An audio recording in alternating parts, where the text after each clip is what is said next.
So tonight is Tuesday, and I say this every damn time. It is Tuesday night, so that means it is Horror Syndicate night. You shouldn't be doing anything else but watching us, talking to us about, well, tonight we're talking about Wes Craven.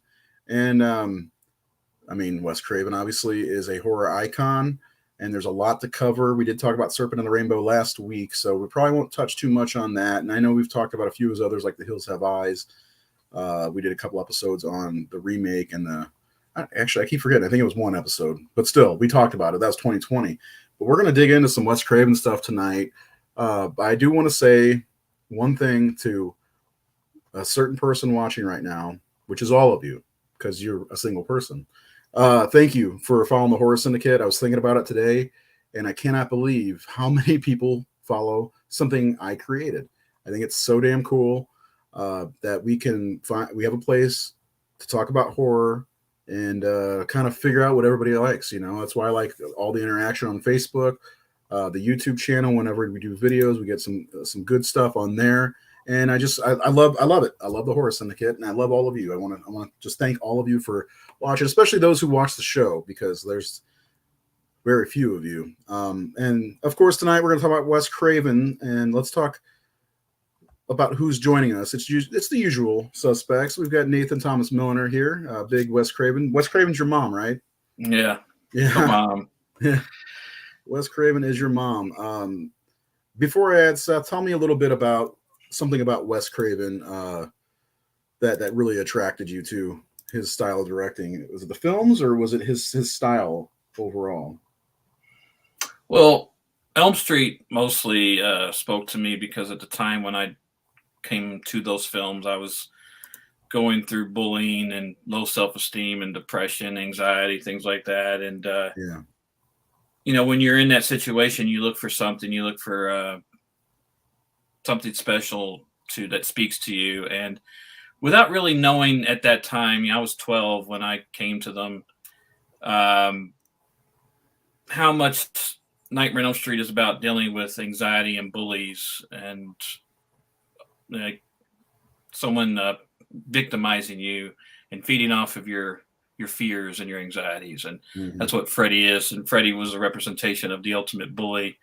And I really didn't grasp that at that time, but I think in a way it did get through to me, and that's what attracted me to them. So I think that's what I owe most to him. And, that's why I made my fan film. It's dedicated to Wes. It was 2 weeks before the debut, and he passed away. And I think that's the only time I've ever cried at a celebrity's passing, was when Wes Craven died. Not only because he meant a lot, but I didn't get to meet him. He was one. When I started doing conventions, I said, there's 3 people I want to meet. I want to meet Robert Englund. I want to meet Wes Craven. I want to meet John Carpenter. And I got to meet all of them except for Wes. And the fact that I made this film for him, like as a tribute to him, it just broke my heart that, I know he never got to see it. So yeah, he means a lot, just for that he was able to help me at a time when I needed it, his creation. And the thing about Wes is Wes is so, compared to other filmmakers in horror, his focus was all about family. Like so much of his work is about family because of his own family dynamics. And he's just a different type of storyteller and filmmaker because of his upbringing and his being a college professor and a humanities professor and English professor. So he just brought something different to this artistic medium. I don't know if I'd ever call him one of my top favorite directors, but he's created enough stuff that's meant a world to me. 2 of my top 10 horror films are Wes Craven films, so I think that's an important. Screaming Elm Street. Yeah. I still love Robert Englund's first meeting with him. He's waiting to see the Master of Horror. He sees a guy wearing a nice suit, looks like a teacher, which he was. On that, I'm going to go ahead and bring Seth in. This is Seth T. Miller, good friend, good dude overall. How's it going, buddy? What is up? Can you answer that question also? What attracted you to What was Wes Craven? Besides his I'm sorry. devilishly handsome good looks? Can you repeat the question? I think I answered it already. It's because of his devilishly handsome good looks. That's why. What attracted you to his films, his style? Was it a certain movie? What was it about him, about Wes Craven? I don't know. By the time I got into his stuff, of course, I loved Elm Street and New Nightmare and the Scream movies. And he just had a reputation, so I just sought out his stuff. I saw Swamp Thing when I was a kid too. A lot of the stuff I saw fairly young, in comparison to like Carpenter, who I didn't discover until later. But one of the things I really like about Craven, for the most part, is the psychology that he gives his characters. There's a lot to Nancy Thompson and a lot of his other characters, as far as where they're at emotionally and with the story. And there's a unique quality as far as being fighters. He does really well with that stuff. Yeah. To answer it for myself, I saw Elm Street 2. It's not a Wes Craven film, but based off of his characters. And then I saw Elm Street almost immediately after. And he was one of the first ones I sought out, when I saw his name pop up in the credits on Elm Street, he was somebody I definitely sought out to see more of what he did. And it, of course, took when I was older because, going to the video store, trying to find some of the movies. Because back then we didn't have IMDb. You just had to kind of figure out what Wes Craven has done, and finding movies like Serpent and the Rainbow, which I didn't care for. But and then eventually when Scream came out, man, he reinvigorated horror and kind of turned horror on its head with Nightmare on Elm Street. He's such an innovative director and a storyteller. It's hard not to like a guy like him as a director, He's made some garbage. Yes, he has made some garbage, but he makes up for that with at least two of his movies. So we're going to talk about some of. We'll try to get through all of them. Do you want to just go chronological, or how do you guys? Want to do it? Yeah. I'll just go from the beginning, I guess. All right. So, porn. Yeah, that's where he started. He was editor. I think he was a sound editor at first. So he kind of started in the editing area. But I think what started it was he was teaching college, and I think some of his students had interest in making a film like that 8mm camera or something. So he allowed it, and then he kind of acted as a producer or first AD, kind of guiding them. And then someone finally said, you ought to do this. And somehow, he ended up in the porno industry, working on many porno films. Haven't we all ended up there at some point in time? Yeah, we've all done it. Got to pay the bills. Mm-hmm. Yeah. $20 is $20. $20. Especially in 1969. Oh, 69. What a good year. Yeah, good year. But let's kind of bypass that and get to so I asked some of our followers, which we didn't get a huge response, which is fine, what your favorite Craven film is, and a couple of them said The Last House on the Left. Now that movie, talk about a movie with a reputation. It's got a big reputation. I remember watching some documentaries in the 90s. I can't remember which ones, but I remember they kept showing the trailer and the poster to keep from fainting, keep repeating, it's only a movie, it's only a movie, it's only a movie. So by the time I couldn't find it on a VHS. By the time it came out on DVD, I saw it. I was like, yes, I have to own this. And I saw it and I hated it. But you could see what he was trying to do though. But you could also see his porno background too in that movie. Well, I could be wrong. I believe on some of the special features, the film was supposed to be a porn. I believe originally, because I think a lot of the actors were prepared to be in a porno film or had been in porno films. And from what I remember, the cast were like, this is better than, I don't know if they, this could be better than just a porno. And it's really weird because like they wanted to make a porno that was violent, had murder and all that shit in it. And I was like, I'm sure there are people out there who think that's sexy and a turn on, but isn't that called a snuff film? That really disturbs me. So I'm glad that they didn't make that a porn film.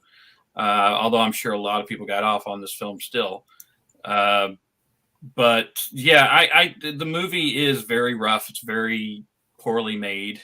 Wes really didn't know what he was doing. It's not very good. Even one of the actors, one of the guys who played Killer, said he pretty much directed the film in many ways because he had more experience than Wes did. Of course, that's his point of view. I don't know exactly if that's true. But the movie is not a perfectly made film, but it is. I think it is important to the genre. I think it got there. It introduced a brand of horror that we would see in Texas Chainsaw Massacre and Deranged and other Wes Craven films like Hills Have Eyes or even I Spit on Your Grave. Yeah, absolutely. He kind of got there. A movie like Death Weekend or Last House. What was the Italian film that David Hess made? So there was it kind of maybe. It was like Last House on Second Star. Well, no, Mother's Day kind of has the same feel. Mother's Day. Mother's Day. But there's something very terrifying about the film. It showed a different culture, and it showed. I mean, it really taps into the Manson thing. And Wes was watching. He didn't grow up watching films. He was, grew up in a very religious, fundamentalist Christian family. He never got to watch films, and he was watching films, and he was watching them when the French and the foreign thing was real big. So this movie, not French, but he pulled this movie from The Virgin Spring by Ingmar Bergman, which is set in medieval times. Same story. Max von Sydow's daughter is raped by these criminals and gets revenge on them. So that's where he took the story from. But that's what he was watching. He was inspired by Godard and Bergman and Truffaut and all these who were really hot in the 60s. Like this is what film school people were watching. This is what film fanatics were watching. So, and those movies were very much philosophical. So it is strange that, but again, everybody starts somewhere. And he did try to make, I think, some family films with Sean Cunningham. I mean, they were kind of just finding what was selling, and maybe porn was cheap to make, just like horror, and you could make money off of it. Yeah, probably. Every time I hear Godard's name, I think of the movie The Doors. It makes me smile. Raymond Manzarek talks about he doesn't need a script to make a movie. Godard never used a script. Anyway. We're not all Godard either. No, that's right. Neither was he. He was a good keyboardist, though. Yeah. But I wouldn't say I hate Last House. It's one that I don't revisit because of its content. Like it was very raw, a very raw movie. Low quality. No matter what the quality, it's really, really a raw movie. And Krug is kind of terrifying of a character. Yeah. David Hess is excellent in that film. Yeah, absolutely. And the shit that they do, I do like the third act though a lot because what's up, Luke? But yeah, the stuff leading up to it with Mary and her friend and that brawless scene will always be in my head. Plus, fucking Sensei from Cobra Kai and Karate Kid's in it. Martin Cove, yeah. Yeah, Martin Cove. Yeah. Seth, what about you, man? What are your thoughts on that one? Because I know you made a list. You just actually bought all of the films, right? You're 100% on Craven's work, I think, as far as not 100%. Right? Not 100%. Pretty close though. Yeah, pretty close. I'll probably never buy Music of the Heart, but anyway. Last House on the Left. I mean, I've told you guys before I'm not particularly big on it, but I will say, like you, Ray, I like the third act. I like the whole revenge thing. Yeah. And like what Nate said, it is very important to the genre. It's just a movie that it has no rewatchable factor for me. So it's pretty low on my ranking list of Craven. I recognize that is important. It does have good elements to it. It's just not my particular movie. That being said, I did buy it on Blu-ray, so fans can hate me about 50%. You did? Well, it is. Yeah, It is a movie. I supported it. It's a very ugly film, and it's not something I want to sit through and sit with. And I think that's what its strength is from what I remember, their intentions were to show violence as it happens or as it really is, as ugly as it is. Mm-hmm. So we get that great moment after they do what they do. They're sick of themselves and they kind of spread apart and they're kind of washing the blood off their hands, and they're sick to, even though they're psychotic, they're kind of disappointed in themselves or kind of shocked at what they've done. You know, there's a little moment of, he wanted to show consequence of murder because he said, you know, Hollywood was basically cowboys shooting people left and right and going, everybody cheering on, you know, so Schwarzenegger can shoot 100 henchmen and no one fucking cares, but like one murder in a movie should matter. And that's one thing I like about Rob Zombie is he gets criticized, but his murders have weight to them. Like people, you feel for Danielle Harris when she dies in Halloween 2. You feel for some of these characters because Walton Goggins in the House of Thousand Corpses. He tries to make them matter and not just be cannon fodder, you know. Yeah. And and again, another thing I want to mention is, of course, Wes's great titles and this. Last House on the Left is a great horror.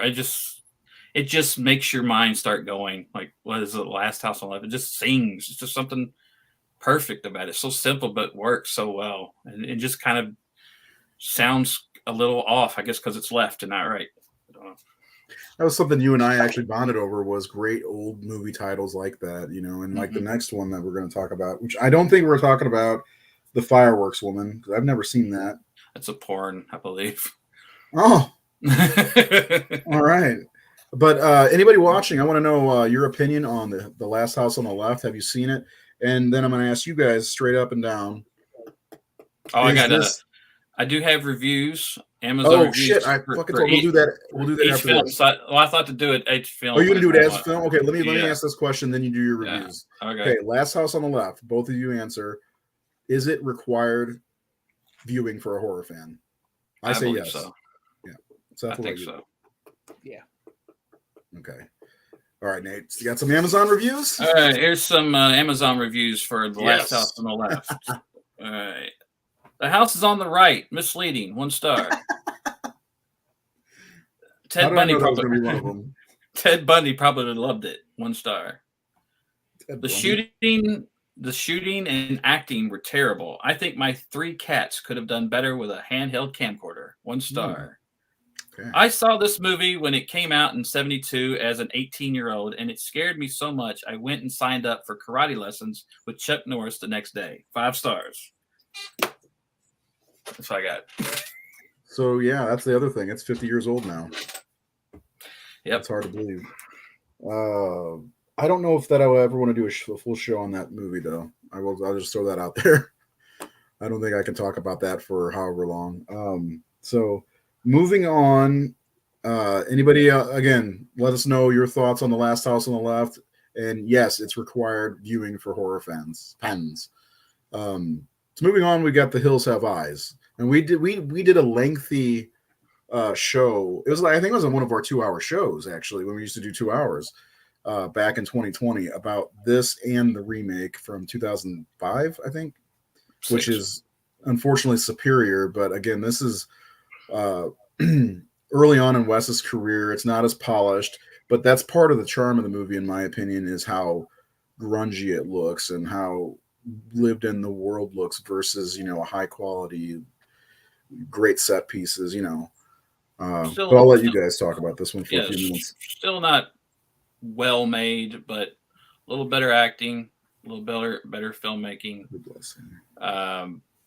And you know, again, he tapped into the Sonny Bean legend, and again, it's all about family. That movie especially is about the dynamics of 2 families, and that's what he wanted. This white bread Americana, you know, conservative family against this, you know, again, kind of a Manson type family. Whereas Last House kind of touched on the Manson. And in Last House, we didn't talk about it, does a lot with family. Krug has his son with them. They're kind of this little family. And then you got, you know, the parents and the daughters. And But I do like Hills Have Eyes. Another fucking great title. Again, really scary title. It's a fitting title too. Very, very fitting. Yeah. And this movie, it has shades of Texas Chainsaw. I think it lives next to Texas Chainsaw very much. A lot of tropes and cliches are there that carried on from Texas Chainsaw, the gas station, shortcut. I mean, we've seen a lot of stuff taken from The Hills Have Eyes over the years. And again, we talked about it, so I won't ramble on about it. We have a whole episode about it. But yeah, I like it, but it's probably my middle ground of Wes Craven movies. Yeah. For me, unfortunately, I saw it after the remake, so that's never good. Especially when the remake is so damn good, in my opinion. It's far superior. I think we all agreed on that. Maybe Seth. What's your take on this one before we move on to one I haven't seen yet? Can't find a copy. So I like it. It's just like Nate. It's sort of like middle of the road for me of Craven's work, but it's certainly an improvement over Last House. Yeah. We also get to see some really colorful characters in this one. But like we said, we don't want to spend too much time on this one. We did a whole episode on it. If you'd like, it's on the YouTube channel, Horror Syndicate on YouTube. Subscribe. But yeah, you got reviews for this one? Yeah, the worst crap I have ever had to sit and endure watching. Poor acting, poor filming, just plain terrible. Don't waste your hard-earned money on this sleeper. 1 star. What caught me was he called it a sleeper, which is usually a hit. Yeah, I don't think he knows what sleeper means. Yeah, sleeper's a good thing. It means that people are sleeping on it. How good it is. Okay, so there is no words to explain it. Was crap. Kind regards, Michael Jordan. 1 star. And that's it. He said kind regards and signed his name after us. Okay. Thanks for that. I like that he signed it. Best regards, Michael. I need to start writing reviews on Amazon with best regards or something along those lines. It's crap. It's crap. Best wishes. Get well. Yeah. Best wishes. Hugs and prayers. How about this movie wasn't very good. I didn't like it at all, but love Ray. I'll just find it with love. X's and O's. All right, so next one, if you're ready to move on to it, we can't delve too deeply into it because somebody hasn't seen it yet. But Deadly Blessing is 1981. Well, we're going to skip Summer of Fear. It's not on my list here. Okay. Go ahead. No, Summer of Fear. Go ahead. Let's do it. Because Seth's seen Summer of Fear, right? Yeah. Yeah. When did that one come out? I don't even have it on the list. It's a 1978. 78. Oh, so it's going to be under television. He's got about 3 or 4. He's got 4 television films. Now I'm embarrassed. Take it away, Seth. Yeah, it's a TV movie with Linda Blair, and it deals with witchcraft, and it's pretty entertaining. It's not bad for. It gets really fun towards the end too. The other actress, I can't remember her name. She does really good. Yeah, she's good, and you also have a small role with Fran Drescher, young Fran Drescher. Yeah. It took me a bit to recognize her too. I was like, I know that voice. Yeah, and it's also kind of funny too. I feel bad for that one actor, the one that plays her brother, because he was also in Deadly Blessing.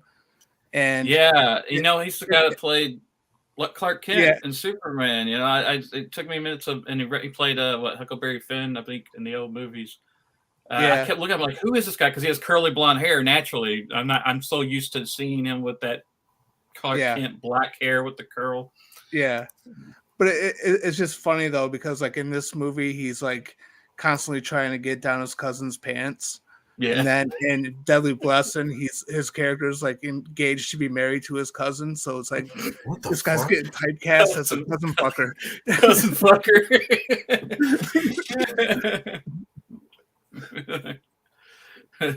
But yeah, it's a good TV movie. You definitely check it out. It's on Blu-ray.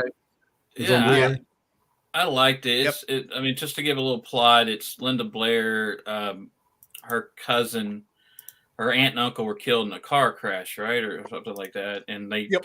her parents take in her cousin, and this girl comes in. She's from, I believe, the Ozarks, if I remember right. And right away, like, a neighbor or friend of Linda Blair like suspects that the girl's not who she is because she has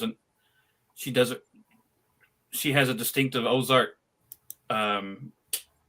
like way about her or dialect, yeah. and that he knows about, but she claims that she grew up in like New York or something. So he basically, it's like, is she the real person? Is she really their cousin? But she also definitely is.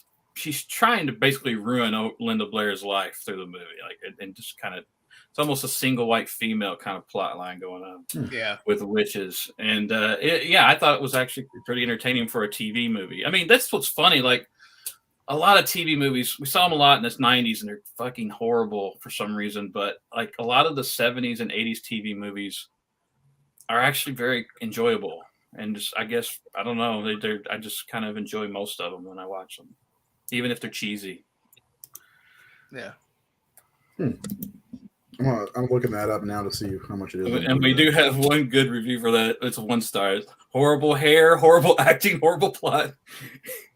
It's just the horrible hair got me because Linda Blair's got this perm, you know, one of those late 70s, early 80s perms. It is only $15 on Amazon right now. If you, I watched it on Tubi, I believe, for free. If anybody just wants to watch it, yeah. Or cool. YouTube, Yeah, I might or have Tubi. to do that. Yeah. Okay. Now we can go on to Deadly. So that's 2 movies that I haven't seen. Deadly Blessings, the next one. I promise I've seen more Wes Craven movies than just 4. I've seen 5. Deadly Blessing is a good one. I didn't know about this film until I got hired to do the Blu-ray for Scream Factory. Jeff Nelson, who ran Scream Factory, is one of his favorite movies. And I knew of the film. I hadn't seen it. I thought it was a TV movie for years. And just wanting something available. And but it's actually really good. It still has. There's something I noticed about Wes's movies, and I wonder if he had a lot of the same crew or what. But if you watch Deadly Blessing and Summer of Fear, Deadly Friend, a lot of those movies he made in the 80s, they feel and they play and look like TV movies. There's something about them that feels artificial. That's almost as if he directed Silver Bullet. Yeah, he may have done that movie. Yeah, but that's what it feels like. There's just something about the lighting and the acting and some of the writing and just the music. It just feels TV melodrama in a lot of Wes Craven's movies. And it's so weird. And, you know, even Nightmare has elements of that. But Deadly Blessing, speaking of Nightmare, is very close to, if anything, close to Nightmare on Elm Street in tone and visuals and music and sound. And there's a lot of, Wes, of course, has a lot of Nightmare stuff in his movies. And but this is a great one. You got a great cast with Ernest Borgnine and young Sharon Stone, and I can't remember the actress' name. She was the cheerleader in Grease, a real uppity or excitable cheerleader. But I'll let Seth take away because I know Seth really liked it. I do. I think it's a middle ground Wes Craven movie, or a little above middle ground maybe. Yeah, I think I like it a little bit higher than that. It actually surprised me. I didn't know this movie existed at all until recently, a couple months ago when I was looking to complete my Craven collection. And I was looking up his films. I'm like, oh, I didn't even know this movie existed. And I got it in, and I was actually surprised. I think it's one of his stronger films. For me, I would definitely put it in the top 10 of his work. Yeah, and I would, yeah.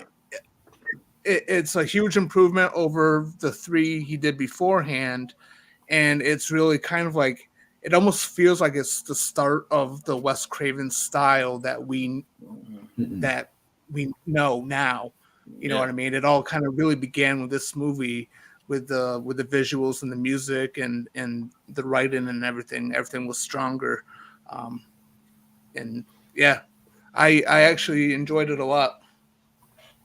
It took me by surprise because I figured it'd be bad because it's so underseen and no one talks about it. Nobody talks about it. It's true. And it really is better than a lot of 80s movies people talk about all the time.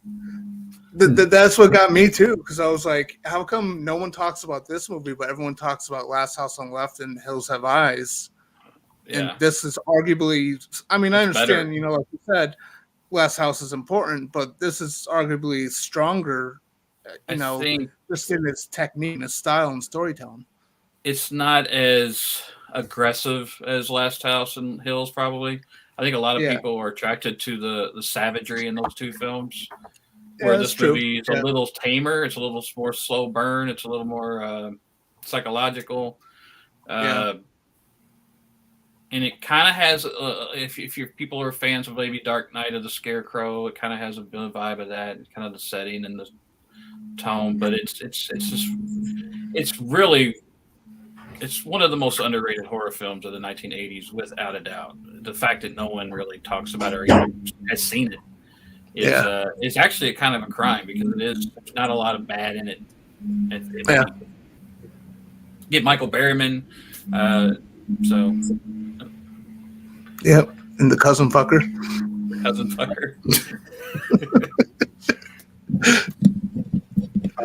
That's available from Scream Factory if you don't have it. Sorry, I had a message. I had to text somebody.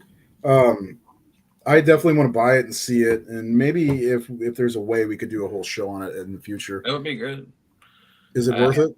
Yeah, I do have a few reviews on that one. Right. I hated movies in the 80s. I sure am thankful I had friends to hang out with. 1 star. Who hated movies in the 80s? I don't know. This guy. Typical 90s movie. Not good by today's standards. 1 star.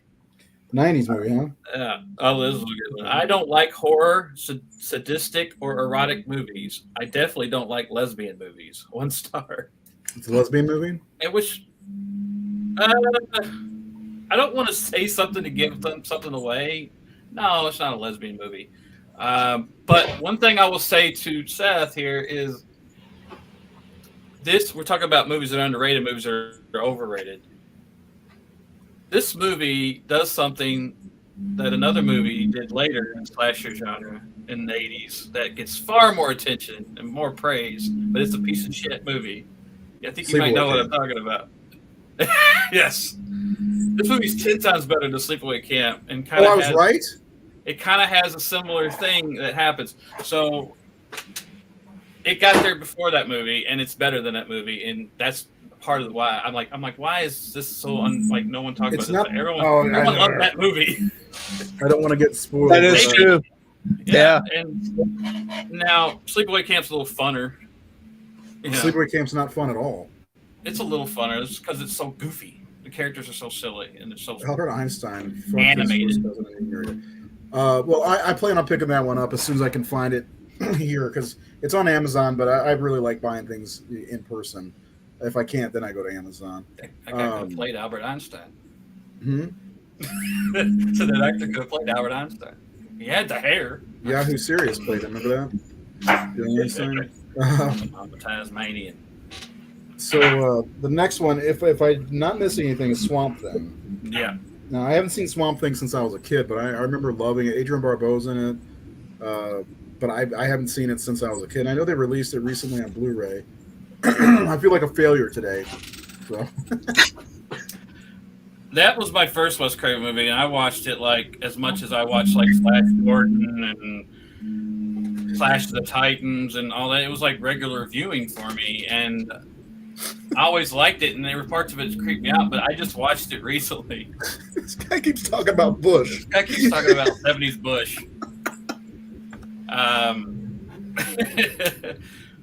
But I just watched Swamp Thing again, and dear Lord, it is kind of bad. It really kind of is. And like, he only had $2 million, and I was thinking, that's such a small budget for such a big scope movie with creatures and a swamp thing, and I think everyone performed in earnest on it, but there's some really bad writing, and there's some bad editing, and there's some bad art production, and there's some bad cinematography. It's not very attractive looking film.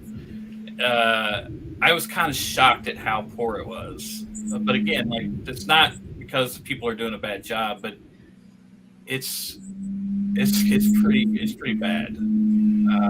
But I grew up on it, so there's a little bit of nostalgia. But still, it was a lot of them. I'm like, God, is this the same guy that just made Deadly Blessing? That's how I am with Wes Craven. I hate to say that. Watching his movies now again, he stunk pretty bad sometimes, and I don't know what the issue was or why you could make something like that, The Hills Have Eyes, and Nightmare on Elm Street, and Nightmare on Elm Street be so much better than these films, and it wasn't even budget because Nightmare doesn't have that much of a lower budget than something like Swamp Thing or some of the other films he made. So I don't know.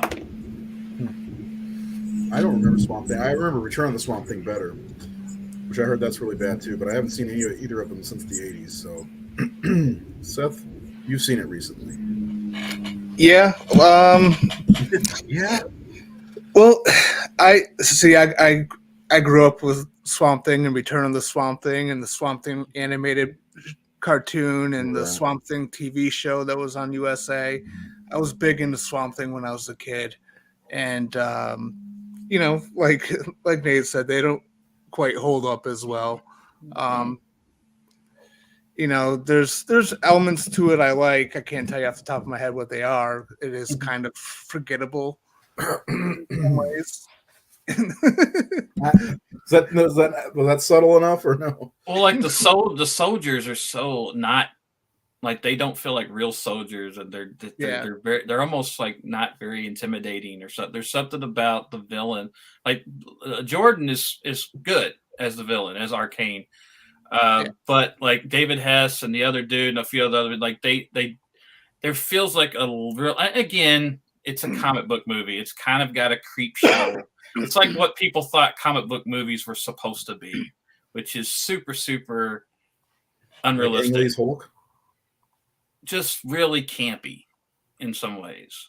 But the thing is, they're not playing it campy. Like Adrian Barbeau and Ray Wise and the guy that plays Swamp Thing, what's his name? Dick Durlock or something like that. They play it so straight and so earnestly that it's like you should have went with the camp in some ways because the movie is so. If the movie was sillier, I think it would have worked. But because the movie's so low budget and so kind of cheesy and poorly done, that it kind of lacks the charm. I know like Return. I don't remember Return of the Swamp Thing. I think I saw it once. That one's a little funner, right? Wasn't that one a little sillier? Yeah. So that may be more enjoyable to watch than this one as far as enjoyment. Yeah. This Craven was in The Fear Part 1. Okay, so anything on that one, Nate, that you got for Swamp Thing reviews? I got one. Nothing about Bush, but they were in the bush, I guess. Well, Adrian Barbeau has a nice set of bazooms, but that's about the only thing worth looking at this silly nonsense that might entertain a few 10-year-olds. 1 star. That's not wrong. No. Like the only thing I literally remember about that movie. And I was about 10 when I saw it. So is that the only one or you got another one? Yeah, that's the only one. In case you miss the next, it's a TV movie, I think. Okay, so it's not Elm Street. It's Invitation to Hell. Okay, let's go with that because I have no clue. God, I suck today. Wake me up. I'll take a nap. Invitation. Have you seen that, Seth? I have not seen that one. Okay. Oh. It's on. I think it's on Tubi or YouTube as well. So it's something you can watch for free. It's a TV movie. It's not as good as Summer of Fear, but it's enjoyable watch. Stars Robert Urich as this scientist. He's working on, I think, protecting astronauts from the heat. Like they want to go to like Venus and Mars and all that shit. So he's working on technology. He's gotten this new job in this new town, and they're building suits for astronauts, and he's created a technology that will let them withstand like up to 2,000 degrees or something, or really, really, really hot temperatures. And also a helmet that kind of detects life or something on if they're on the planet or whatever. So he's there, and when he gets there, I forget her name. She's a soap opera icon, Susan Lucci. Is like she kind of has the club, they call it, and it's kind of like this. It kind of has a Stepford Wives kind of feel where it's like everyone joins the club. Everyone in town, like they come to this town and everyone's like, you got to join the club. You got to join the club. And he doesn't want any part of it, but there's kind of a cultish thing about it. She's kind of the head of it. And he suspects things of her. And I won't give anything away, but it was an interesting, fun little watch. Also stars Salil Moon Fry, Punky Brewster as his daughter. And the kid, I don't know his name. He was Daryl. In the movie Daryl. I love that movie. Yeah. So, and I believe the mother, I don't know her name. I think it's the actress who played, it was a redheaded chick in Blade Runner. But it had a few other familiar faces from Wes Craven's kind of, the guy that played one of the soldiers in Swamp Thing is in it. And I don't remember if Cousin Fucker's in it. He may have been. That's his new name. Clark Kent. Are you talking about the guy from Superman, the first movie? Yeah, I played Clark Kent as a teenager. Yeah, not this guy. No. Cousin Fucker. I only got one review for Invitation to Hell. Is Invitation to Crap, 1 star. Invitation to Crap. Yeah. Okay, his name is Jeff East. Yeah. Jeff East. Okay. The Cousin Fucker. I hope he does a con so I can talk to him about that. Were you typecast as a Cousin Fucker? And Michael Berryman's a chicken fucker, right? Yeah, true. Gonna be a chicken fucker. That's true. All right, so are we ready to move on to a movie I've actually seen? Yeah. Or do we want to look at the picture of the Cousin Fucker? Should we do the Hills Have Eyes 2 next? Is that what's next? Or No, we're not. So we're just skipping over Elm Street? Well, they both came out in 84, so I don't know. Actually, I think Invitation to Hell came out in 84 as well. He was a busy man. Elm Street, it says Hills Have Eyes was 82, is 85, along with another TV movie, because I found the TV movies finally. Wes Craven's Chiller. Yeah. There's not really much we need to say about A Nightmare on Elm Street. I don't think we've even done a full show on that movie. It's my favorite horror movie of all time, period. So I love Elm Street. Nate, same thing. That's another thing you and I bonded over, besides bondage. Old Cousin Fucker. And our past in porn director. Right? Yes, all three of us have a past in porn. All three of us have done that. Yeah. Anyway, yeah, I love A Nightmare on Elm Street. It's everything to me. When it comes to horror, it's I've got all the posters, every one of them. I love them all, but yeah, this is really what got me into horror is Elm Street. So yeah, I guess we don't need to talk about it because I would love to do a show on it, but I can read some reviews because you did say last week. I don't think anybody dislikes Nightmare on Elm Street. Damn it, you found some, didn't you? Well, let's go for some 1-star reviews. Hold on, before you get there, Seth, you got anything you want to say real quick? No. Okay. We all know that movie. Yeah, we'll do a full show this summer on Elm Street. All right, so 1-star reviews for A Nightmare on Elm Street. Maybe the worst horror film ever. No, I'm not kidding or exaggerating. This movie is absolutely horrible. The acting is atrocious. The plot line is flat, and there is absolutely nothing deeper in the theme or motifs to sink your teeth into. It's an hour and a half of obnoxious screaming that I would not endure if I were you. A movie gets no points for being well known. Sometimes you gotta call a spade a spade. 1 star. Why do we have to get pay? that confused? Did they get that confused with Friday the 13th? They must have. Why do we have to pay for a movie from 1984? 1 star. Not wonderful. This movie is old and unfortunately not great. 1 star.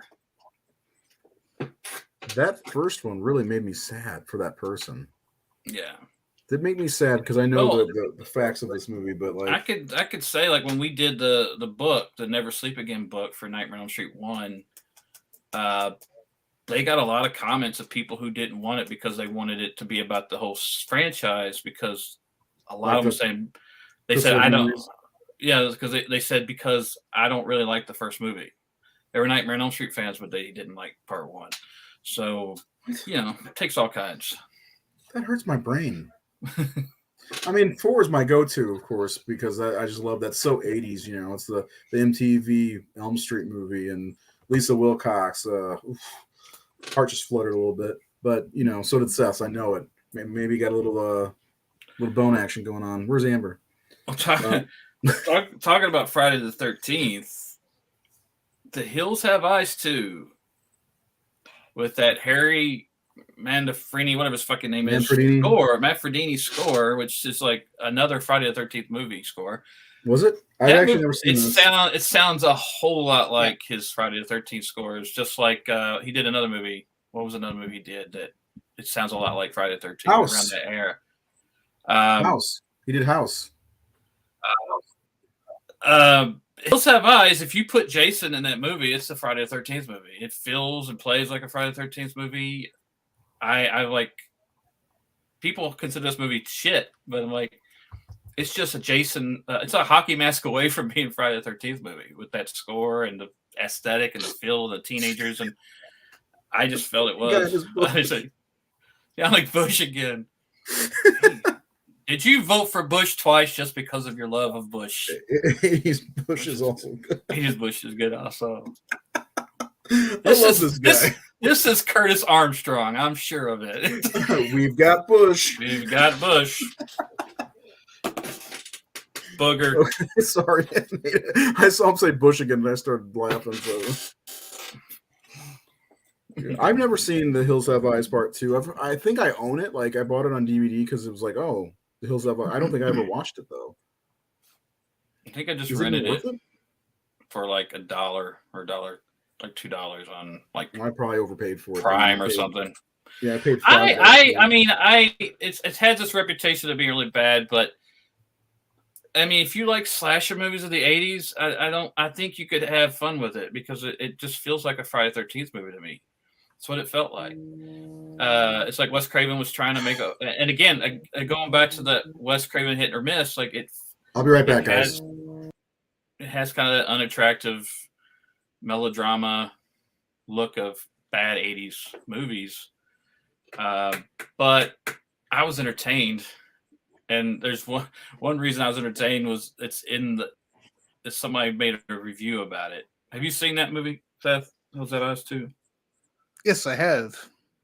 I saw it when I was a teenager. I rented the VHS, and while I recognized it was a huge drop off in quality, I think from the first film. When I did first see it, I was a teenager and I was getting into slasher movies, so I was entertained by it.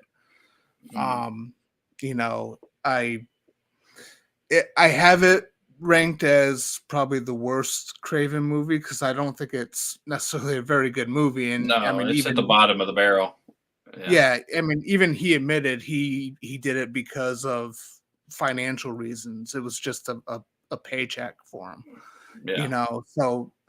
But, you know, like you said, though, like if you're into slasher movies, you can have fun with it. It's no worse than any Friday the 13th sequel, you know, as far as entertainment value. Yeah. You know what I mean? And you got the guy from Friday the 13th 7 as this main guy or kid, you know, the guy looks like Christopher Reeve. I can't remember what his name is. But well, the thing that somebody points out in the review that I love, and I did notice in the movie, is there are a lot of problems with this film, but they can all be overlooked for one simple fact. The dog has a flashback. Do you remember this? No. All right, so there's a few characters in the movie who survived the first movie. And so it's Ruby and Bobby. I think, are who we see in the movie. And early in the movie, we see Bobby have a flashback to the events. We see footage from the first movie. Yep. And have that dreamy kind of pan in on Bobby and that Manfredi Friday the 13th, that stuff. Yeah. And we see clips from the original movie of Bobby versus the Hills people. And then it cuts to Ruby, who's now sophisticated or domesticated and like kind of the one taking these kids on this trip, teacher kind of figure. And she has a moment on the bus where it focuses in on her, and then and she has a flashback of, her whole situation with the Hills people. And then it cuts to the fucking German Shepherd beast on the bus, and it goes into a close-up, and the dog has a flashback of attacking Michael Berryman. I forgot about that. And man, so funny. It's so worth watching just for a dog having a flashback. Oh, I have it on Blu-ray. I'm gonna have to rewatch it again. What the fuck are you talking about? What? I had a phone call, but all I heard was something about a dog having a flashback.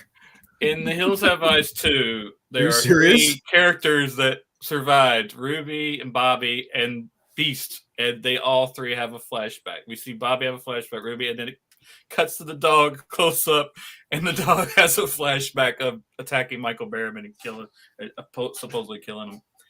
It's so funny to see a freeze frame of a German Shepherd and like in thought and remembering. I mean, you're just selling this movie for me. It's worth admission. I think I have it. I'm gonna get off camera for a second so I can check. Okay. Should we move on to Chiller, which I started and I just could not get into it. Did you watch that one? I did not. I think the only TV movie of his that I was able to see was Summer of Fear. Summer of Fear.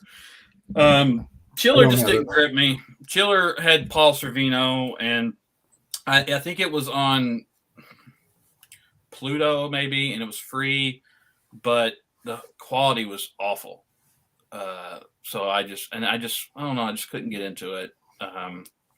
So I can't really comment on it. I think Jared had talked about maybe seeing that one, but I guess we could skip it because we got like a half hour left. Well, hold on. Did you have any Amazon reviews for either of those movies? I did one about the Hills Have Eyes about the dog. Chiller, I didn't have any reviews for that one. No. Yeah, so I looked it up on Wikipedia, and it has like a DVD case for the picture, and it's like super old looking. It looks like it's from the like late 90s DVD stuff. So yeah. All right. Is Deadly Friend next? That's next. Yeah. Okay, that's one I haven't seen yet. I'm really interested to see this one. So don't spoil it. Just we won't spoil it, but otherwise I'm sending this guy after you. It's another one. It's a cousin fucker. I'm not related to him. As you know. Deadly Friend has that TV melodrama feel to it. It was shot on a studio backlot. You can tell has that very TV set feel about it. It's fun. It's like Short Circuit meets Small Wonder meets, I don't know. I'm in already. And Christy Swanson's in it. It's fun. Yeah, Christy Swanson, I love her, and she's adorable, and she's good in the film. It's got enough going for it. You got Anne Ramsey in there, and you got but there's some really bad acting and some really bad writing in this movie and some bad filmmaking. And there's some of that really like sitcomish like when you have a confined set and people are trying to do activities. There's a scene where they're playing basketball and that lead actor cannot play basketball to save his life, and it's so awkward. It's almost like throwing the football to Mark in the room, like that kind of thing. Yeah, let's play football on the roof.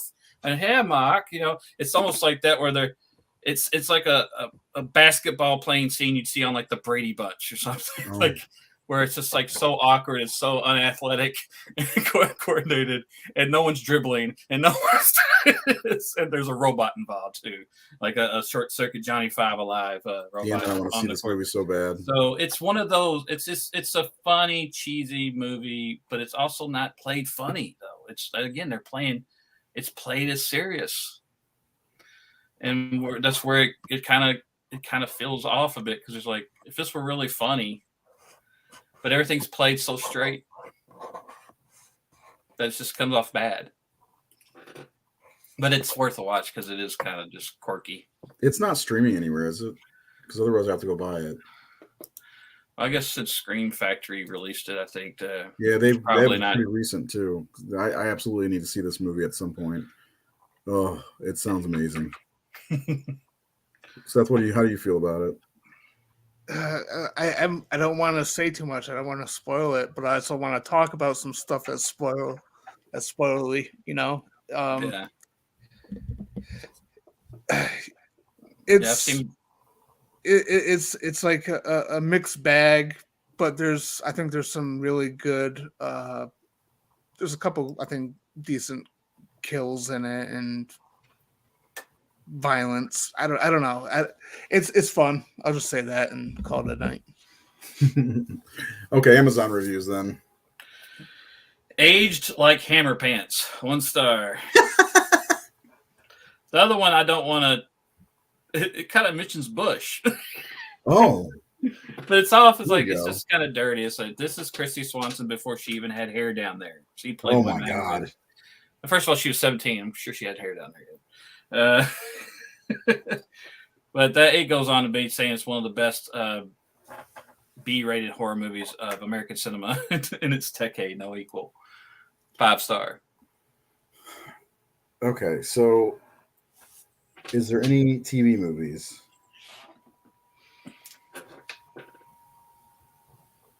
But someone said something about Funny Games. Yes, both excellent.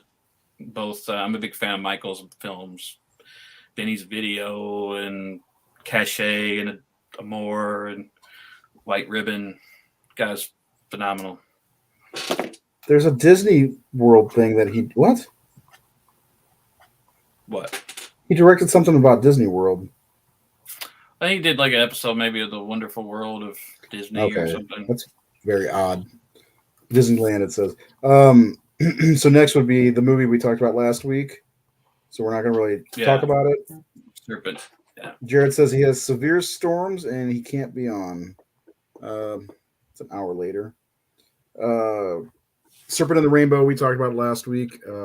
It's a fine film, and I mean fine. After revisiting a lot of his old stuff, it's definitely jumped up the ladder a little bit on my ranking list. Yeah. Compared to his other stuff, it's one of his best. It really is. It's one of his best films. Yeah. So if you want to know more about that, watch last week's episode. It's on YouTube. Subscribe on YouTube. The next thing on my list is Shocker. Is that right? Mm-hmm. Okay. We did a whole episode on Shocker. Oh, hold on. He's got something to say. Did we? Yeah, by the way, Christy Swanson is an eternal goddess. Have you seen Highway to Hell? Yes, I like that movie. Highway to Hell is hilarious. I got to meet Christy Swanson a few years ago, and my God, I was shaking. Yeah. I elbowed her in the boob. She is a horror hound in 2019. And she was like right behind me. I turned and hit her right in the boob. I'm like, oh my God. So, but anyway, we're on to Shocker, another movie we've already talked about in length that I never really want to watch again. Another kind of Elm Street-esque type of movie, a lot of dream type stuff. And trying to capitalize on what he wasn't getting really money for because he kind of sold Freddy off. Yeah, he should. And it was a little too far. I mean, by 1989, to me, that's the year the slasher genre died. Yeah. I really feel that way. And it's just a little too late. I love Horace Pinker. I love Mitch Pileggi as Horace Pinker. The movie's just a little too silly. And there's some bad writing, there's some bad acting, there's some bad editing, but the movie looks good too. I think he reteamed with Jacques Haken. I believe Haken shot Nightmare. So it looks wonderful. It's a wonderful looking movie. course, great metal soundtrack. But it's there's just a little too much campiness in there for it to really land as one of his strongest. But it is one of my, as it goes with his really campy stuff, it's my favorite out of that stuff, because I guess it hit me at the right time. It was like I became a horror fan in '88, and it was one of those new movies. You know, when you're first really into horror or really into something, and then new movies come out, you just want it. And here was a new Wes Craven movie, and it was a slasher film, and I was all about that. And so it was exciting for me when it came out to see a new Wes Craven slasher film. And I was all into that heavy metal music and hair metal band music at the time.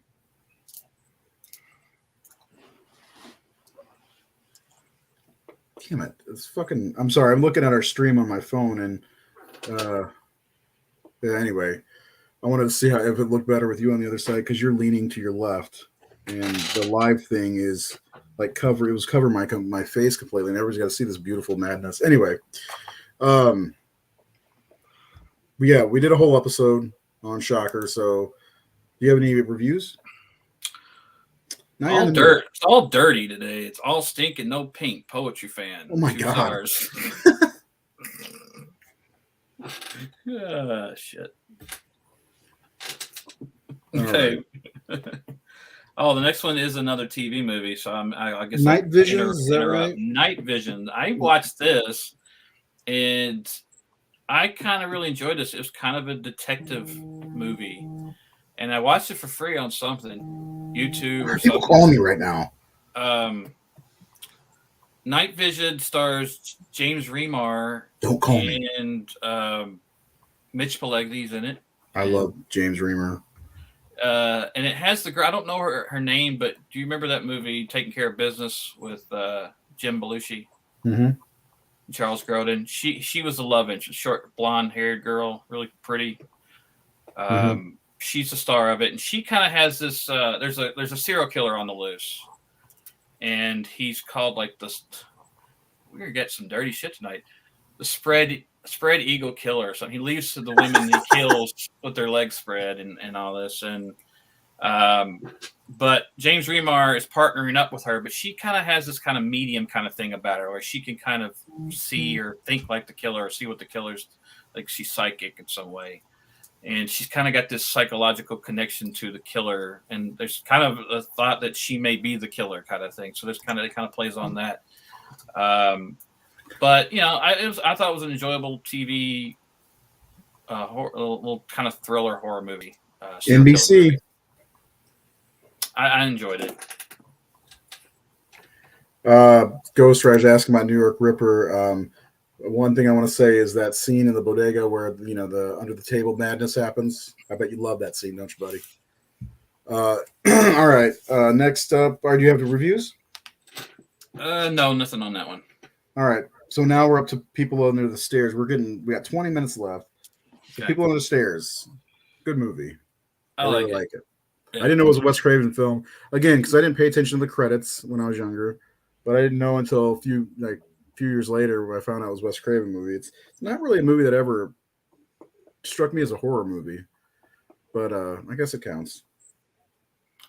It does have the 90s ugliness to it, like as far as like the look and some of the melodrama and kind of campiness to it. But it was another great fucking title.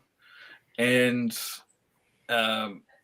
it was kind of cool to see. You know, we didn't see a lot of great African American led films in the horror genre that weren't about the hood, even though this movie was about the hood in some way. But to see, Kelly Jo Minter and Bing Rames, and I don't know the kid who plays Cool, I don't know his name, but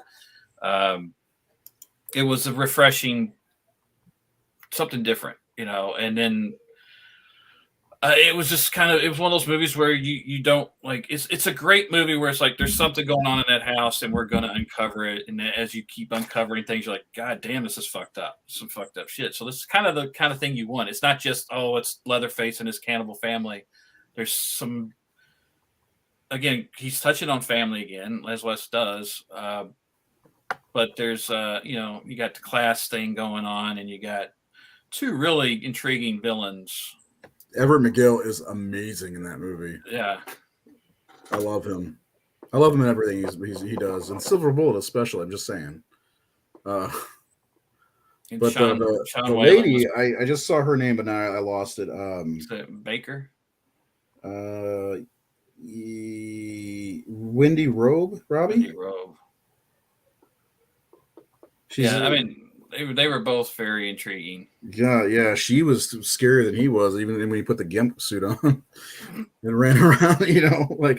It's a movie I really have enjoyed over the years as well. I just it never struck me as horror, but great characters, man. Ving Rhames is great. His name's Brandon Adams, I think. Yeah, Brandon Adams. And Yeah. I really like Kelly Jo Minter, so it's a good movie. Yeah. Plus the makeup job on the people under the stairs was fucking excellent. Yeah. So what you got, man? It is in my top 5 of Craven's movies. It's a lot of fun. I've always loved this movie. Mm-hmm. I always have a good time with it. Like you guys said, with the cast, especially with the villains, Mm-hmm. they're just great. There's something about them in the movie, and Little Fool, and just I don't know, everything that happens is just a lot of fun. It's a fun movie to watch. So yeah, I like it. It's a good movie in a poor decade. It's one of the better movies of the 90s. Horror. Yeah. wise. Did it make our list for the top horror of the 90s? I don't remember. Sure, I'm pretty sure it did. I'll have to look at that. That's an episode. I would have been on my list because I think it's one of the better movies of that decade. You know how weird I am about saying something's horror if I don't feel it. So anyway, any reviews on this one? No. None at all? Nothing? Oh. Nope. Everybody loves it. It's a good movie. Everybody loves it. Okay, so now we're to his second attempt at an Elm Street film. Wes Craven's New Nightmare. We still have a bunch to cover. In my opinion, at that time, a huge elevation in his directing skills and filmmaking skills. I also think it's one of the most original things he's ever made. It was very different. I loved it. I went and saw it with like 4 people, and I was the only one that liked it. And I still think it's a really strong movie. Creative, unique. It's probably Heather Langenkamp's best performance ever. I agree with that. Miko Hughes is great in it. He's always just phenomenal for such a young kid. I dig it. I think it's. I think at that time it was his best film that he had made. And I say Nightmare on Elm Street's great, but Nightmare on Elm Street has its kind of flaws. I thought New Nightmare was it showed that he had learned a lot about his craft by that time he got there. And to me, raised it again when he did the next movie that we're going to get to. So, Vampire and Brooklyn. Vampire and Brooklyn. Is that the next one? Yeah. Take that back. The next one. Skip a year. Yeah. Seth, what about you with New Nightmare? Yeah, I think it's good. It was a nice kind of return to the dark Freddy, and it was inventive and pretty original. And for a long time, that was my favorite Elm Street sequel. Before I wised up to Dream Master, of course.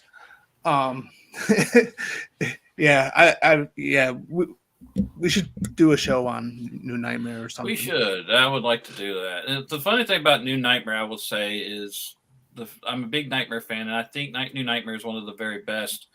But those first 4 movies mean so much more to me because of the time, because I was a child. By the time New Nightmare came out, I was already graduated from high school. I was on my way to college, so it doesn't have that nostalgic childhood grip on me that the first 4 films had. It just came basically when I was basically an adult at that point. Yeah, and it's much more serious too. Like it really drops the fun out of the franchise. Well, especially after a movie like Freddy's Dead. I didn't expect what I got when I saw that, and I like it a lot, quite a bit. It's probably third or fourth on my list as far as the Elm Street movies go. I have a special spot for Freddy's Revenge and then Dream Master and the first one, of course. But it's definitely probably the second best of the sequels. I mean, if you're talking about overall, because Dream Warriors is the best sequel, I recognize that. But this one, like, it needs to be treated better. It's a damn fine film with some great acting all the way around. Plus, Wes himself gets to act, and he does a pretty damn good job, in my opinion. Which is one of the creepier scenes in the whole movie, in my opinion, also. Such a great moment where she sees he's written that conversation. I mean, it's little really clever. It's a smart script. Mm-hmm. It's one of the smartest things he's done. So, any reviews on that one? Worst of the series. Like a third grader wrote this. 1 star. Talk about beating a dead horse. How much further can the Freddy thing get stretched? The idea of a character from the movies becoming real because he was so evil is ludicrous at best. It would be like walking into 7-Eleven and bumping into Darth Vader as you were filling up your big gulp. Robert Englund was happy to make this, I'm sure. I mean, after a while, people started calling him Freddy everywhere he went. What else was he going to do? Make cereal or laundry soap commercials? Stick with the original series. This was stupid. 1 star. Oh, thanks. Will do. Won't do, actually. So next up is Vampire in Brooklyn. I haven't seen this since it came out on VHS, so like 1996. I have literally nothing to say about it. It's well made, but kind of... I mean, it's actually not as entertaining as it should be, in my opinion. Like, you got Eddie Murphy and Kadeem Hardison and John Witherspoon and there's Angela Bassett. And, like, it's got the ingredients for goodness. It just misses the mark for some. It just doesn't hit. It's just flat for me. I have fun with it. I think it kind of starts off fairly strong, but then kind of whimpers out like halfway through. I lose interest in it. Yeah. But I mean, every time, like, I don't watch it too often, but anytime I do, I just get a kick out of that one part, like in the beginning with that. I think the guy that eventually becomes the Renfield type character, he's like arguing.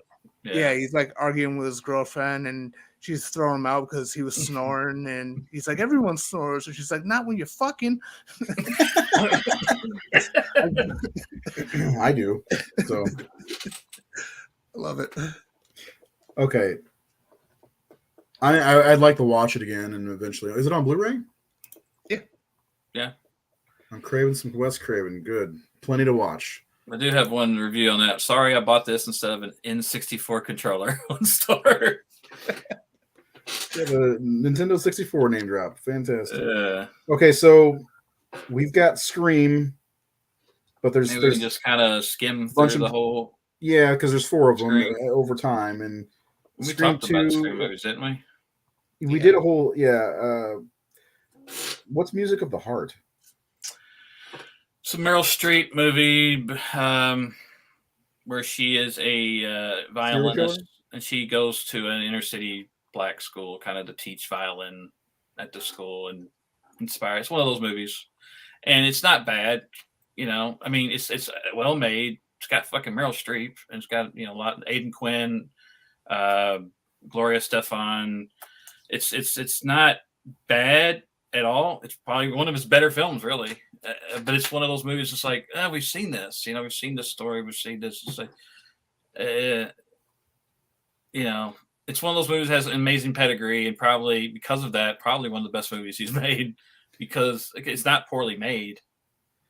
But I don't think our audience really gives a shit. No, I really don't. But real quick, he did Scream 1 through 4.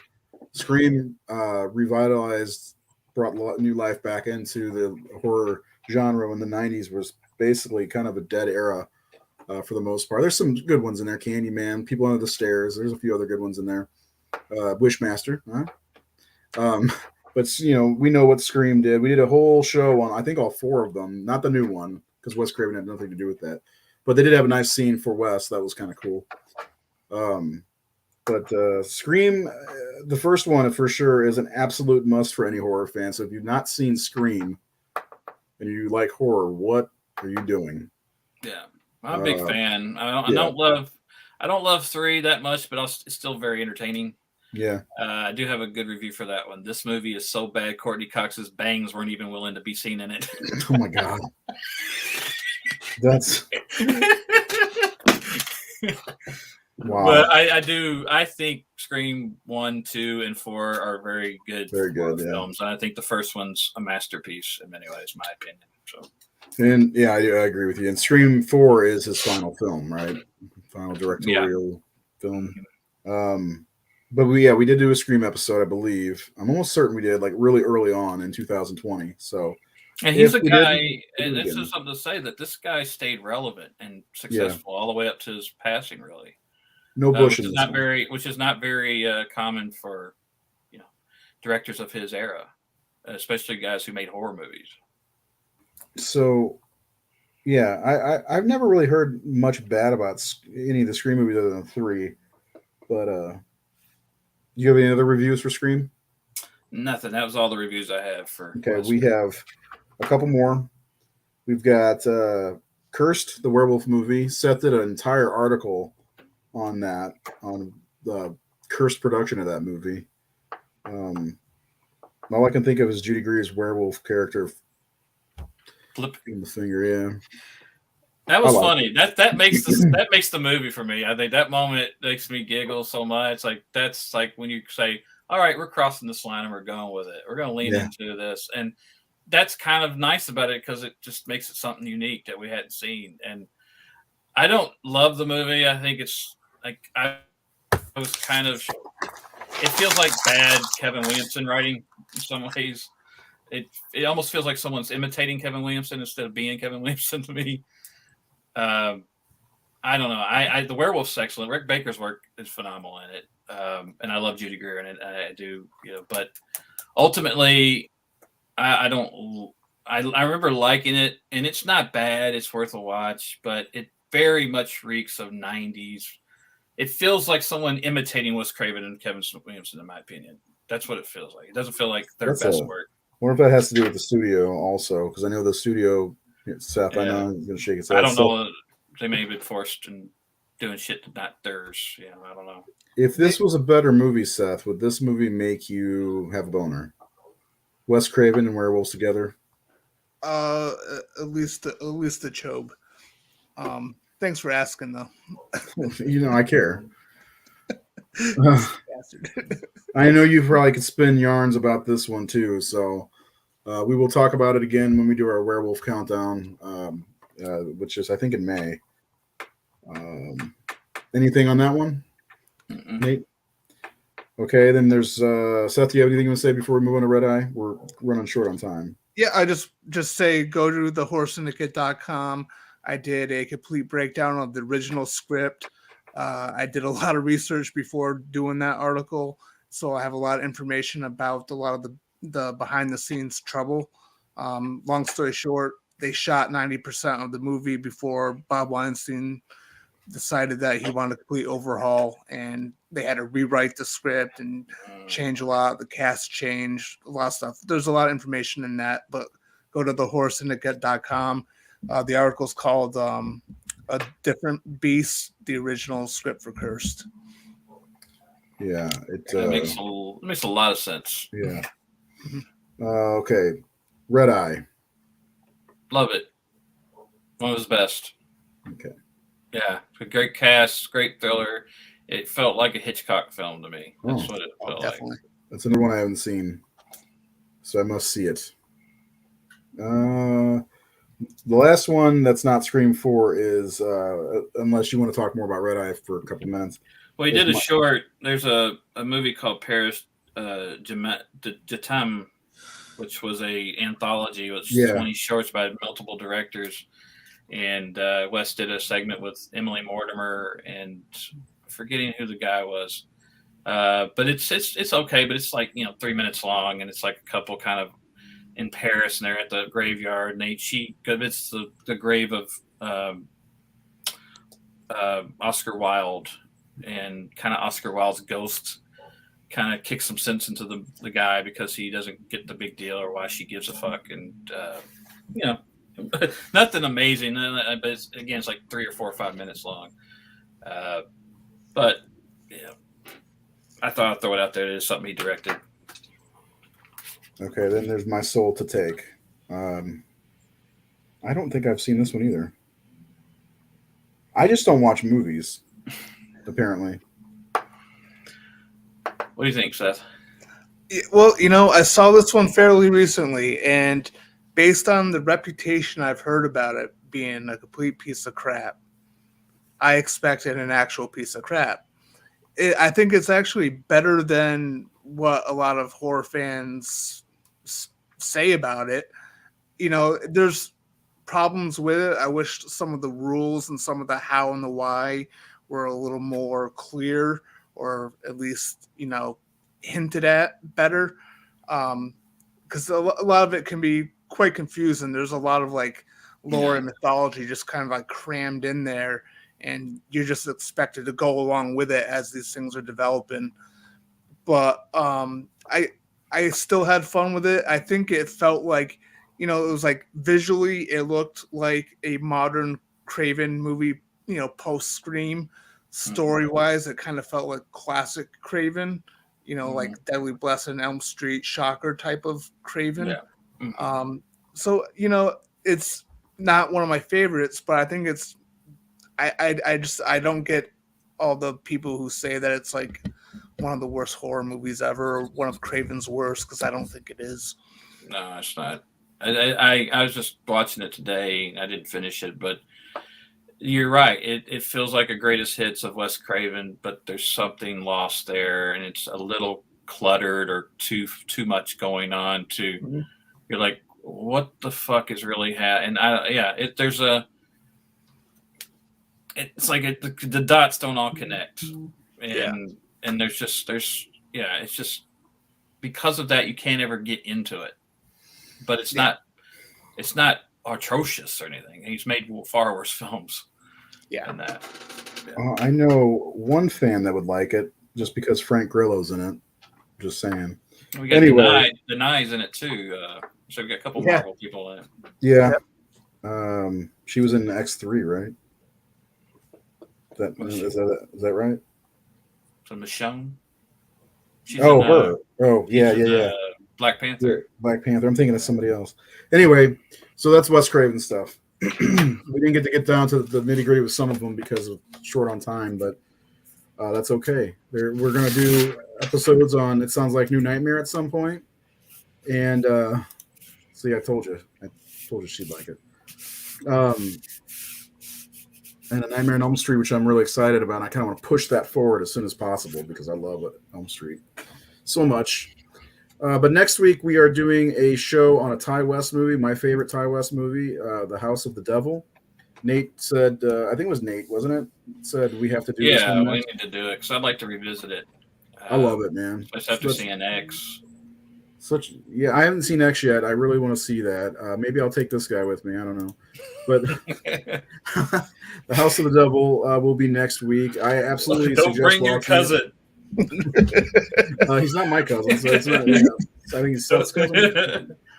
But The House of the Devil is on Peacock, if I'm not mistaken, so you can watch it beforehand, and I absolutely suggest it. Or I'll do a viewing, and you can come over to my house and watch it. I'm just saying. Nate, I'm expecting you here. You live only 4 hours away. So anyway, that's the show for this Tuesday, and we'll be doing Tuesday shows at least, I believe, until mid-May. So we'll be switching over to Wednesday. I just want to keep everybody alert to that. I need to see X. I don't know if I'm ever going to get to until it comes out on Blu-ray. But yeah, so next week we will be here, same time, same Horror Syndicate time, same Horror Syndicate channel, and probably the same people. Hopefully Jared will be back. If not, we'll just power through without him. You have a great night. I'm talking to my good friends Seth and Nathan. And the people out there watching, don't forget to subscribe, like, follow, all that bullshit. And I will see you later. Say bye, everybody. Bye, everybody.